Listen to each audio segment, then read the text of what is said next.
Good morning and good evening.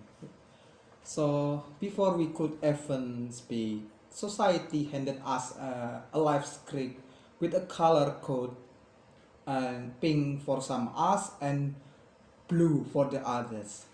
And it is along with this color come invisible rules about what we are allowed to dream and what we are permitted to advise or to achieve. And many claims that gender discrimination is a problem of the past. But look at our generation now. We might be the most advanced and connected generation in history. Yet we are still following the same ancient script. And my stance today is very clear. Gender discrimination is not just a history. It is a real-time threat activity sabotage the final sabotage the final potential the sabotage the potential of today's youth. And let's start with the emotional reality. Gender discrimination often take the form of uh, cage cage of expectation. And from a young age, men are a pressure never to cry and to suppress their feelings. It is no wonder that data from the World Health Organization or WHO shows that global suicide rates are twice as high for men and as for women. And we are forcing our youth men to be emotionless robots, and it is destroying their mental health. On the other hand, for women, how many times have you um hesitated to lead a project because you fear being labeled too ambitious or bossy? Bossy. This is a genuine.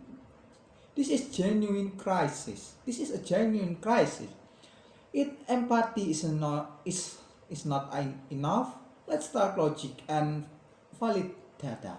According to the 2023 Global Gender Gap Report by the World Economic Forum or WEF, um, at our current at our at our current state current rate of progress, the world will need another 131 years to reach full gender equality.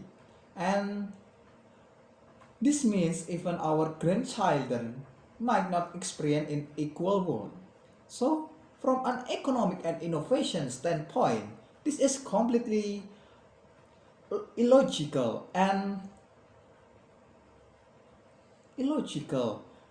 And UNESCO reports that women make up only about 30% of the world's STEM or science, technology, engineering, and mathematics. Research researcher, how can the world's STM researcher and how can our civilization achieve maximum innovation if we deliberately or discard half of the world brain power simply because of gender? This is not just unfair, but it is entirely irrational. We are the generation preparing to go to the Mars and developing artificial intelligence is not isn't it embracing that we are still arguing over whether a woman is it to be a CEO or whether a man's allowed to cry when he is sad. We are the writers of the future, not just a reader of the past. And let's tear up that pink and blue script. Let's start judging our peers based on their intellect, the quality of their character, and the kindness of their heart. The blank page. we hold today is ready to become our generation masterpiece. Thank you. Hell no.